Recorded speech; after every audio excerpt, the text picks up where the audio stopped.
Hi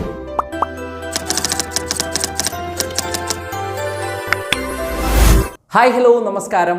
page 3 അക്കാദമിയുടെ പുതിയൊരു ക്ലാസ്സിലേക്ക് ഏവർക്കും സ്വാഗതം. LP-UP പരീക്ഷയ്ക്ക് വേണ്ടി തയ്യാറെടുക്കുന്നവർക്കായിട്ടുള്ള ഒരു ഡെഡിക്കേറ്റഡ് ആയിട്ടുള്ള ഒരു ക്ലാസ്സിൻ്റെ സീരീസ് തന്നെ നമ്മളിപ്പോൾ കുറച്ചായിട്ട് തന്നുകൊണ്ടിരിക്കുന്നുണ്ട്. ഇപ്പോൾ 200ഓളം ക്ലാസ് നമ്മൾ കഴിഞ്ഞിട്ടുണ്ട്. കൃത്യമായിട്ട് പറയുകയാണെന്നുണ്ടെങ്കിൽ ക്ലാസ്സിൻ്റെ നമ്പർ ഓർക്കുന്നില്ല, എന്തായാലും 200 ക്ലാസ് കഴിഞ്ഞിട്ടുണ്ട്. അപ്പോൾ മുടക്കമില്ലാതെ നമ്മളിങ്ങനെ പഠിച്ചു എന്ത് ചെയ്യുന്നുണ്ട്, ക്ലാസ്സുകൾ വന്നുകൊണ്ടിരിക്കുന്നുണ്ട്. നിങ്ങൾക്ക് ഈ ചാനൽ ഉപകാരപ്പെടുന്നുണ്ട് എന്ന് തോന്നുകയാണെങ്കിൽ നിങ്ങളുടെ സുഹൃത്തിന് ഷെയർ ചെയ്ത് കൊടുക്കണം. ഒപ്പം തന്നെ ചാനലൊന്ന് സബ്സ്ക്രൈബ് ചെയ്യണം. ഒരുപാട് പേര് സബ്സ്ക്രൈബ് ചെയ്യാത്തവരുണ്ട്. അതുപോലെ തന്നെ നിങ്ങളൊന്ന് കമൻറ്റ് കൂടി ചെയ്യുക. നിങ്ങൾക്ക് ഈ ക്ലാസ്സിനെ കുറിച്ചുള്ള അഭിപ്രായം തീർച്ചയായിട്ടും കമൻറ്റ് ചെയ്യുക. ഇന്ന് നമ്മൾ വന്നിട്ടുള്ളത് എന്താണെന്ന് ചോദിച്ചു കഴിഞ്ഞാൽ PSC ബുള്ളറ്റിൻ. ഒരുപാട് പേര് വായിക്കുന്നുണ്ടാവും, കുറച്ച് പേര് വായിക്കുന്നുണ്ടാവില്ല. ഓക്കെ, എന്തായാലും PSC ബുള്ളറ്റിനിൽ വന്നിട്ടുള്ള കറണ്ട് അഫേഴ്സ് ആണ് നമ്മൾ നോക്കുന്നത്. നമ്മുടെ ഇപ്പോഴത്തെ LP-UPയുടെ സിലബസ് അനുസരിച്ച്, പുതിയ സിലബസ് അനുസരിച്ച് ഓരോ ഭാഗത്തു നിന്നും കറണ്ട് അഫെയർ പ്രതീക്ഷിക്കാം അല്ലേ. അതേപോലെ തന്നെ നമുക്ക് പഠിക്കാനുള്ള ഒരു ഭാഗമാണ് ശാസ്ത്ര സാങ്കേതിക പുരോഗതി, സ്വാതന്ത്ര്യാനന്തര ഇന്ത്യയിലെ ശാസ്ത്ര സാങ്കേതിക പുരോഗതി. അതായത് നമ്മുടെ ISRO പോലുള്ള ഭാഗത്ത് നിന്ന് നമുക്ക് പരീക്ഷയ്ക്ക് തീർച്ചയായിട്ടും എന്ത് വരും, ചോദ്യം വരും. അതും പ്രത്യേകിച്ച് കറണ്ട് അഫേഴ്സ് നിന്നാണ് കൂടുതലും ചോദ്യം വരാൻ സാധ്യത. നമ്മൾ ഇന്നത്തെ ക്ലാസ് PSC ബുള്ളറ്റിനിൽ ആ മേഖലയിൽ നിന്ന് വന്നിട്ടുള്ള ഒരു 10-20 ചോദ്യങ്ങൾ ജസ്റ്റ് ഒന്ന് നോക്കുകയാണ്. ഓടിച്ചു പോവുകയാണ്. ഒരു 15 മിനിറ്റ് സമയത്തെ ഒരു ക്ലാസ് ആണ്. ഒന്ന് ഫുള്ളായിട്ട് കാണുക, നോട്ട് ചെയ്ത് വെക്കുക, നിർബന്ധമായിട്ടും പഠിക്കുക. പരീക്ഷയ്ക്ക് ചോദിക്കും. PSC ബുള്ളറ്റിനിൽ വന്നിട്ടുള്ള കാര്യമാണ് കേട്ടോ. യെസ്, അപ്പോൾ നമ്മൾ തുടങ്ങുകയാണ്. ചന്ദ്രയാൻ 3ൻ്റെ പ്രൊജക്ട് ഡയറക്ടറുടെ പേര് ചോദിക്കാൻ സാധ്യതയുണ്ട്. P. വീരമുത്തുവേലാണ് കേട്ടോ. P. വീരമുത്തുവേലാണ് ചന്ദ്രയാൻ 3യുടെ പ്രൊജക്ട് ഡയറക്ടറുടെ പേര് ചോദിക്കാൻ സാധ്യതയുള്ള ഒരു നല്ല ചോദ്യമാണ്. പ്രൊജക്ട് ഡയറക്ടറുടെ പേര് P. വീരമുത്തുവേൽ. ഇനി ചന്ദ്രന്റെ ദക്ഷിണ ധ്രുവത്തിൽ സോഫ്റ്റ് ലാൻഡിംഗ് നടത്തുന്ന ആദ്യ രാജ്യം ഏതാണെന്ന് ചോദിച്ചാൽ ഏതാണ്? നമ്മളാണ്. ഏതാണ്? ഇന്ത്യയാണ്. എപ്പോഴാണ് അങ്ങനെ ലാൻഡിംഗ് നടത്തിയത്? ഓഗസ്റ്റ് 23. ബഹിരാകാശ ദിനമായിട്ട് പ്രഖ്യാപിച്ചിട്ടുണ്ട് ഈ ഓഗസ്റ്റ് 23. നമ്മുടെ ചന്ദ്രന്റെ ദക്ഷിണ ധ്രുവത്തിൽ.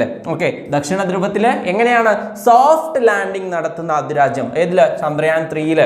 അതിന്റെ പ്രൊജക്ട് ഡയറക്ടറാണ് P. വീരമുത്തുവേൽ. ചോദിക്കാൻ സാധ്യതയുള്ള ചോദ്യമാണ്, ഇമ്പോർട്ടൻ്റ് ആയിട്ടുള്ള ചോദ്യമാണ്.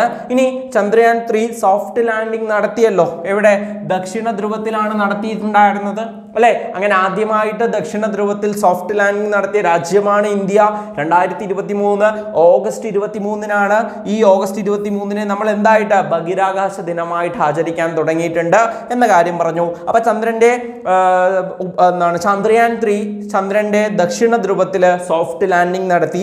ആ സോഫ്റ്റ് ലാൻഡിംഗ് നടത്തിയ ചന്ദ്രനിലെ പ്രദേശത്തിന് നരേന്ദ്രമോദി ഒരു പേര് നൽകിയിട്ടുണ്ട്. ശിവശക്തി പോയിന്റ് എന്നുള്ളതാണ് കേട്ടോ. ശിവശക്തി പോയിന്റ് ചോദിക്കാൻ സാധ്യതയുള്ള ഭാഗമാണ്. ഇനി ചന്ദ്രയാൻ 3 എന്ന് പറയുന്ന നമ്മുടെ പേടകം എവിടെ? ISRO വിക്ഷേപിച്ച അല്ലെ പേടകം ചന്ദ്രന്റെ ഉപരിതലത്തിൽ എത്തിയ ശേഷം ISROയ്ക്ക് ഒരു ആദ്യമായിട്ടൊരു സന്ദേശം അയച്ചു. ആ സന്ദേശത്തിന്റെ പേരെന്താ? ആ സന്ദേശത്തിൽ എന്നുള്ള മെസ്സേജ് എന്താണെന്ന് ചോദിച്ചാൽ I am feeling lunar gravity എന്നാണ്. I am feeling lunar gravity എന്നാണ് ആ സന്ദേശത്തിന്റെ പേര്.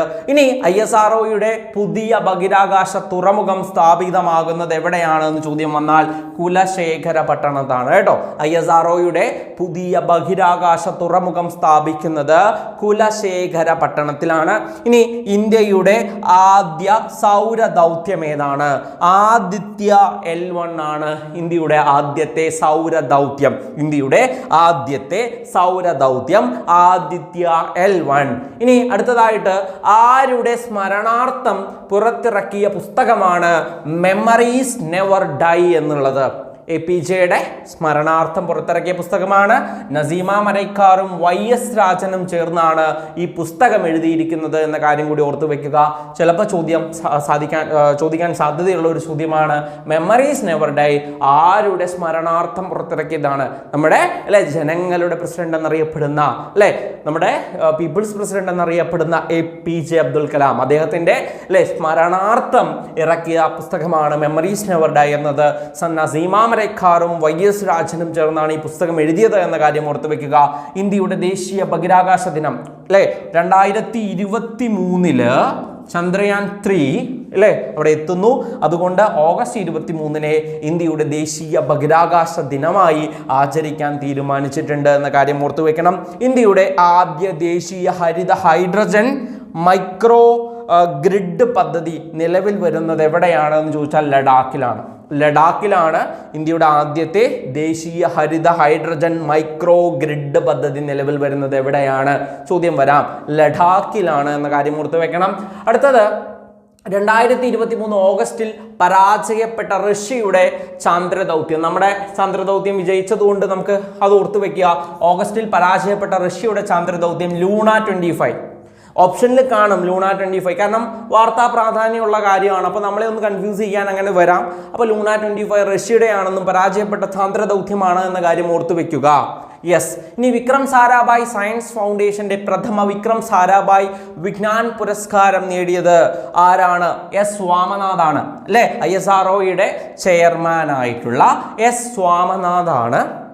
സ്വാമനാഥാണ് അല്ലേ വിക്രം സാരാഭായ് സയൻസ് ഫൗണ്ടേഷന്റെ പ്രഥമ വിക്രം സാരാഭായ് വിജ്ഞാൻ പുരസ്കാരം നേടിയത്. ഇനി അടുത്തത് മനുഷ്യനെ ബഹിരാകാശത്തെത്തിക്കാനുള്ള ഇന്ത്യയുടെ ഗഗൻയാൻ ദൗത്യത്തിന്റെ സാങ്കേതിക ഉപദേഷ്ടാവായിട്ട് നിയമിതനായിട്ടുള്ള മലയാളി നാവികൻ ആരാണ് എന്ന് ചോദിച്ചാൽ നമുക്ക് മലയാളി നാവികൻ എന്ന് വരുമ്പോൾ പെട്ടെന്ന് ഓർമ്മ വരുന്ന ഒരാളെ ഉള്ളൂ, അഭിലാഷ് ടോമിയാണ് അല്ലെ. അദ്ദേഹം തന്നെയാണ് മനുഷ്യനെ ബഹിരാകാശത്തെത്തിക്കാനുള്ള ഇന്ത്യയുടെ ദൗത്യം. ഏതാണ്? ഗഗൻയാൻ എന്ന് പറയുന്ന ഒരു ദൗത്യമുണ്ട്. ആ ഗഗൻയാൻ ദൗത്യത്തിന്റെ സാങ്കേതിക ഉപദേഷ്ടാവായിട്ട് നിയമിതനായിട്ടുള്ള മലയാളി നാവികനാണ് അഭിലാഷ് ടോമി എന്ന കാര്യം ഓർത്തു വെക്കുക. അടുത്തത് ശ്രീഹരിക്കോട്ടയിൽ നിന്നും ഇന്ത്യയുടെ ഗതി നിർണയ ഉപഗ്രഹമായ NVS-01 വിക്ഷേപിക്കാൻ ഉപയോഗിച്ച റോക്കറ്റ് ഏതാണ് എന്നൊരു ചോദ്യം വരാം. GSLV Mark II F-12 എന്നുള്ളതാണ് കേട്ടോ. F-12 കിട്ടിയോ? GSLV Mark II F-12 എന്നുള്ളതാണ് ശ്രീഹരിക്കോട്ടയിൽ നിന്ന് ഇന്ത്യയുടെ ഗതി നിർണയ ഉപഗ്രഹമായ NVS-01 NVS-01 വിക്ഷേപിക്കാൻ ഉപയോഗിച്ച rocket GSLV Mark II F-12 ആണ് എന്ന കാര്യം ഓർത്തു വെക്കണം. ഇനി അന്താരാഷ്ട്ര ഇന്റർനെറ്റ് സേവന ദാതാക്കളായ OneWebന്റെ 36 ഉപഗ്രഹങ്ങൾ വിജയകരമായിട്ട് ഭ്രമണപഥത്തിലെത്തിച്ച ഇന്ത്യയുടെ റോക്കറ്റ് ഏതാണ് എന്ന് ചോദിച്ചാൽ LMV-3 ആണ്. അന്താരാഷ്ട്ര ഇന്റർനെറ്റ് സേവന ദാതാക്കളാണ് OneWeb. അവരുടെ 36 ഉപഗ്രഹങ്ങൾ വിജയകരമായിട്ട് ഭ്രമണപഥത്തിൽ എത്തിച്ച ഇന്ത്യയുടെ റോക്കറ്റ് LMV-3 ആണ്.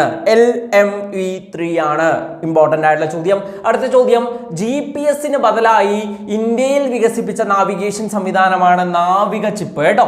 GPS-ന് ബദലായിട്ട് ഗ്ലോബൽ പൊസിഷനിങ് സിസ്റ്റത്തിന് ബദലായി ഇന്ത്യയിൽ വികസിപ്പിച്ച നാവിഗേഷൻ സംവിധാനമാണ് നാവിക ചിപ്പ് എന്നുള്ള കാര്യം ഓർത്തു വെക്കുക. നാവിക ചിപ്പ് എന്ന കാര്യം ഓർത്തു വെക്കുക. അടുത്തത്, ബഹിരാകാശത്ത് ഇന്ത്യക്കാരെ എത്തിക്കാനുള്ള ഗഗൻയാൻ പദ്ധതിയുടെ ആദ്യ പരീക്ഷണ ദൗത്യം അറിയപ്പെടുന്നത്, നമ്മൾ ഈ ഗഗൻയാൻ പദ്ധതിയുടെ സാങ്കേതിക ഉപദേഷ്ടാവായിട്ടുള്ള നിയമിതനായ മലയാളി നാവികൻ അഭിലാഷ് ടോമി എന്ന് പറഞ്ഞു. ഇവിടെ ഗഗൻയാൻ പദ്ധതിയുടെ ആദ്യ പരീക്ഷണ ദൗത്യം അറിയപ്പെടുന്നത് TVD-1 എന്നാണ് കേട്ടോ. TVD-1 എന്നുള്ളതാണ്, ഇമ്പോർട്ടൻ്റ് ആണ്. അടുത്തത്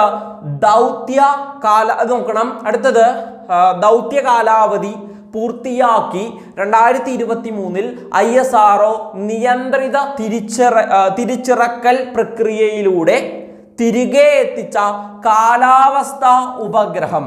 എന്താ പറഞ്ഞത്?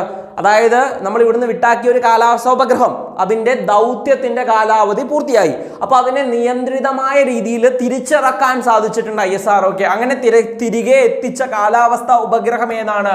മെഗാട്രോപിക്സ് 1 ആണ് കേട്ടോ. മെഗാട്രോപിക്സ് 1 ആണ് എന്ന കാര്യം ഓർത്തു വെക്കണം. അടുത്തത് സമുദ്രയാൻ മിഷന്റെ കീഴിൽ ഇന്ത്യൻ മഹാസമുദ്ര പര്യവേഷണം ചെയ്യുന്നതിന് വേണ്ടിയിട്ട് ചെന്നൈയിലെ national institute of ocean technology national institute of ocean technology NIOT ഉപയോഗിക്കുന്ന മുങ്ങിക്കപ്പലിന്റെ പേര് മത്സ്യ 6000 എന്നുള്ളതാണ് കേട്ടോ. മത്സ്യ 6000. അടുത്തത്, small satellite launch vehicle small satellite launch vehicle ഉപയോഗിച്ച് വിക്ഷേപിച്ച ചെറു ഉപഗ്രഹങ്ങൾ ഏതൊക്കെയാണ് എന്നൊരു ചോദ്യം വരാം. അങ്ങനെ ഒരു ചോദ്യം വന്നാൽ EOS-07 ജാനസ് 1 ആസാബിസാറ്റ് 2 ഇത് ചോദിക്കാൻ സാധ്യതയുണ്ട്. സ്മോൾ സാറ്റലൈറ്റ് ലോഞ്ച് വെഹിക്കിൾ ഉപയോഗിച്ച് വിക്ഷേപിച്ച ചെറു ഉപഗ്രഹങ്ങളിൽ പെടാത്തതേത് എന്നല്ല. ഈ മൂന്നെണ്ണം തന്നിട്ട് വേറെ ഒരെണ്ണം കൂടി തന്നിട്ട് പെടാത്തത് ഏതെന്ന് ചോദിക്കും. അപ്പോൾ ഓർത്തു വെക്കണം, ഇമ്പോർട്ടൻ്റ് ആയിട്ടുള്ള കാര്യമാണ്. കറണ്ട് അഫെയറിൻ്റെ ഭാഗത്ത് നിന്ന് നമുക്ക് തീർച്ചയായിട്ടും മാർക്ക് കിട്ടാനും പോകാനും ഒക്കെ സാധ്യതയുണ്ട്. എഫേർട്ട് പോലെ ഇരിക്കും. നിങ്ങൾ നന്നായിട്ട് എഫേർട്ട് എടുത്താൽ ഉറപ്പായിട്ട് മാർക്ക് കിട്ടും എന്നുള്ളതാണ്. കൺഫ്യൂഷൻ ഒന്നും വേണ്ട. പഠിച്ച കാര്യങ്ങൾ ഒന്ന് റിവൈസ് ചെയ്യുക. ഇവിടുന്ന് എന്തായാലും ഒരു ചോദ്യം നമ്മുടെ പരീക്ഷയ്ക്ക് തീർച്ചയായിട്ടും വരും. ശാസ്ത്ര സാങ്കേതിക പുരോഗതി നമ്മൾ അരച്ചു കലക്കി കുടിച്ചിട്ട് കറണ്ട് അഫെയർ ഭാഗം വിട്ടുപോയാൽ മാർക്ക് പോയത് തന്നെയാണ്. അപ്പോൾ LP-UPക്ക് വേണ്ടിയിട്ടുള്ള ഒരു ക്രാഷ് കോഴ്സ് പേജ് 3 അക്കാദമിയിൽ ഇന്നലെ സ്റ്റാർട്ട് ചെയ്തിട്ടുണ്ട്. ഇന്നലെ ഫെബ്രുവരി 19 ഇന്നലെ നമ്മൾ സ്റ്റാർട്ട് ചെയ്തിട്ടുണ്ട്. ആ കോഴ്സിനെ കുറിച്ച് കൂടുതൽ അറിയാനായിട്ട് ചൂടെ കാണുന്ന നമ്പറിലേക്ക് എന്ത് ചെയ്താൽ മതിയാവും, ഒന്ന് വിളിച്ചാൽ മതിയാവും. കോഴ്സിൻ്റെ ഡീറ്റെയിൽസ് പറഞ്ഞു തരുന്നതാണ്. നിങ്ങളുടെ ഒഴിവ് സമയത്തിനനുസരിച്ച് എപ്പോൾ വേണമെങ്കിലും ക്ലാസ് കാണാനും പഠിക്കാനും പറ്റുന്ന രീതിയിൽ ഒരു മെൻറ്ററുടെ സപ്പോർട്ടോടുകൂടി പരീക്ഷ വരെ നീണ്ടു നിൽക്കുന്ന ഫുൾ സിലബസ് കവർ ചെയ്യുന്ന രീതിയിൽ, സ്കൂൾ പാഠപുസ്തകം മുഴുവൻ കവർ ചെയ്യുന്ന രീതിയിൽ ഉള്ള ഒരു കോഴ്സാണ്. വർക്ക് ചെയ്യുന്നവർക്കും വീട്ടമ്മമാർക്കും കംഫർട്ടബിൾ ആയിട്ടുള്ള കോഴ്സാണ്. മോഡൽ എക്സാമുകളൊക്കെ എഴുതി വളരെ കൃത്യമായിട്ടൊരു സിസ്റ്റമാറ്റിക് ആയിട്ടുള്ള സ്റ്റഡി പ്ലാനോട് കൂടിയാണ് നമ്മളിവിടെ എന്ത് ചെയ്യുന്നത്, പോകുന്നത്. അപ്പോൾ കോഴ്സിനെ കുറിച്ച് കൂടുതൽ അറിയാൻ എന്ത് ചെയ്യുക, ചൂടെ കാണുന്ന നമ്പറിലേക്ക് വിളിക്കുക. പരീക്ഷ വരെയുള്ള കോഴ്സാണ്. കോഴ്സിൻ്റെ ഫീസാണ് നിങ്ങൾ അറിയേണ്ടത് എന്നുണ്ടെങ്കിൽ 1800 രൂപയാണ് നമ്മുടെ കോഴ്സിൻ്റെ ഫീസ്. ഇന്നലെ സ്റ്റാർട്ട് ചെയ്തിട്ടുണ്ട്. അഡ്മിഷൻ ഉടൻ ക്ലോസ് ചെയ്യുന്നു. നിങ്ങൾ എന്ത് ചെയ്യുക, അഡ്മിഷൻ എടുക്കുക, വിജയം ഉറപ്പാക്കുക. Okay, thank you.